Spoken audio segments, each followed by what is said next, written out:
Hey, ladies and gentlemen, once again, welcome to our channel. I hope that you're doing fine, and I do hope that your weekend is absolutely well. Welcome to our channel. And if you're watching for the first time, take a second or two, subscribe to our channel so we can grow together. Today, I want to give a short analogy that might seem crazy to a lot of people. And this is a belief or circumstances that can make President William Samoei Ruto not to run for the 2027 re-election. And without further ado, let's get into it. Number one, right now as we're speaking today, the president was elected in the election of 2022 with 47% of his support coming from the Mount Kenya region. That's an agreement to the entire nation and is something that is in record. Now, that Mount Kenya region, a good percentage of it is gone, and that's not something we can deliberate about. And the other regions that President Ruto got votes from is not as popular as he was before 2022 general election. Is not as popular as he was before 2022 general election. So that's another thing we agree upon. Now, the coming of Raila Odinga into government is what gave or strengthened the Ruto administration a little bit after the Gen Z demonstrations last year. Now, ladies and gentlemen, right now the 2027 general election, Ruto entirely depends on Raila Odinga to get re-elected. Ruto entirely depends on the strongholds of Raila Odinga, and you can see even the campaigns, that's Nyanza, Western, Coastal region, and they're trying to calculate one to see if they can get the entire vote of Northeastern region where he was the other day. Now, these are the regions where President Ruto depends on his re-election. Now, this is where my analogy plays in, where he might not run for that 2027 general election. What if the ODM party decides to front Raila Odinga to be the presidential candidate for the 2027 general election? What if, when they are forming a coalition, remember that UDA has not formed a coalition with ODM. When they are forming a coalition, ODM insists that the only way they are going to support UDA is if Raila Odinga is the presidential candidate. Without that, they are not going to support the UDA candidate and they are going to run separately. Okay, there are two options there. Raila Odinga running separately or the UDA party supporting Raila Odinga. If that is the condition put down by Raila Odinga, and actually Raila Odinga knows that that's the best chance he has to bring that to the table because UDA entirely depends on him. As we're speaking today, Raila has not lost a lot of his constituencies. He never won presidency. If Raila Odinga comes back, strategize, he'll get almost 70%, more than 70% of the supporters he got in the 2022 general election. That's if maybe let's leave about out the campaign if Kalonzo will be running. The other part will at least vote for him. He will get significant number of votes.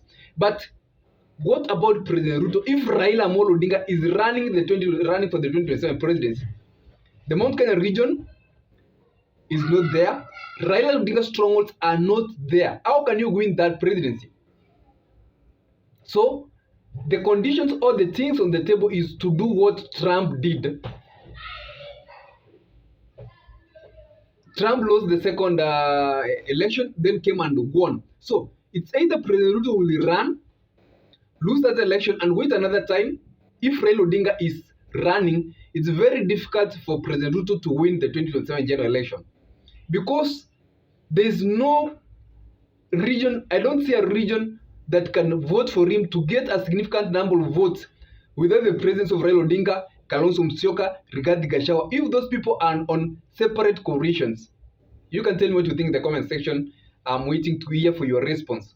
So, another scenario is President Ruto deciding that he is not running for presidency, re-election. He is supporting Raila Odinga to go for the presidency for one term, then re-running for the presidency in 2032, which is also a very possible scenario. If Raila Odinga insists that because I've been running for a very long time and because maybe of my age, let me go for one term, then ODM party will support you for the re-election in 2032 because you'll only have ruled for one term, so you are eligible to run for the second term. So, which is also another suitable scenario. Otherwise, President Ruto is a man of calculations. He knows very well that without Raila Odinga, there is no chance for him for the 2027 general election. There is no possible way you can win. The mountain cannot tilt against him if Raila Odinga withdraws. Even if Raila Odinga withdrew as early as 2026, there is no way the mountain can tilt towards President Ruto because of the circumstances that have already played out and because of the feeling the people of the Mount Kenya region have. So, Raila Odinga is the kingmaker of the 2027 general election. Should Raila Odinga withdraw from President Ruto, there is no chance for Ruto to even be a worthy competitor. So what's also another thing that can happen, or scenario that can pull out of that election? If Raila Odinga is running, President Ruto is running, Rigathi Gachagua is running, we are going to face what we call a runoff where no presidential candidate gets 50 plus 1%. But who will come number one and who will come number two?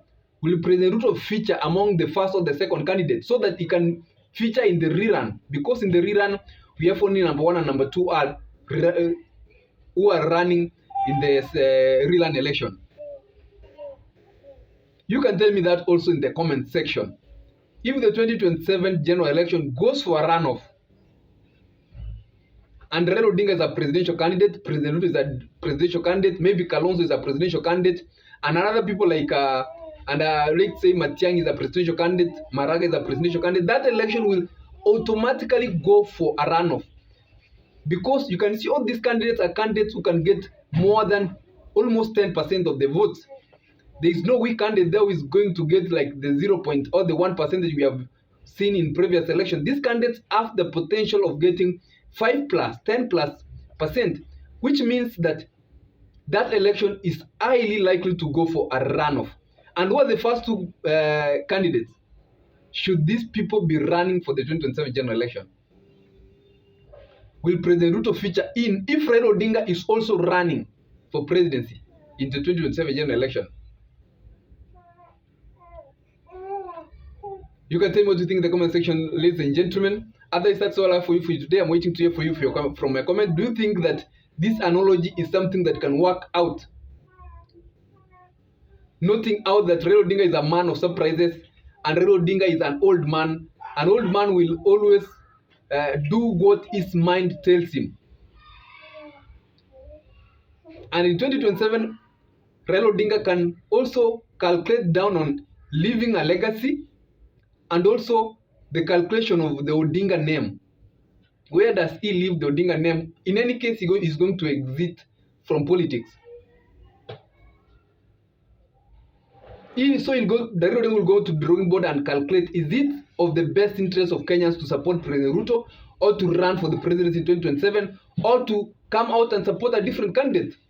Raila can pull a surprise by coming and supporting Fred Matiang'i or supporting Kalonzo, saying that Kalonzo has supported me for a long time, I'm giving hand in for Kalonzo. So, an old man can do anything within his means, and Raila Odinga is a long-term politician who has fought for a lot of changes in the country. So, you cannot pin down that it's mandatory that he is going to support the Kenya Kwanza regime in 2027. Otherwise, what you think in the comment section. I'll take my time to read and give you a response. Stay safe and have a nice weekend ahead.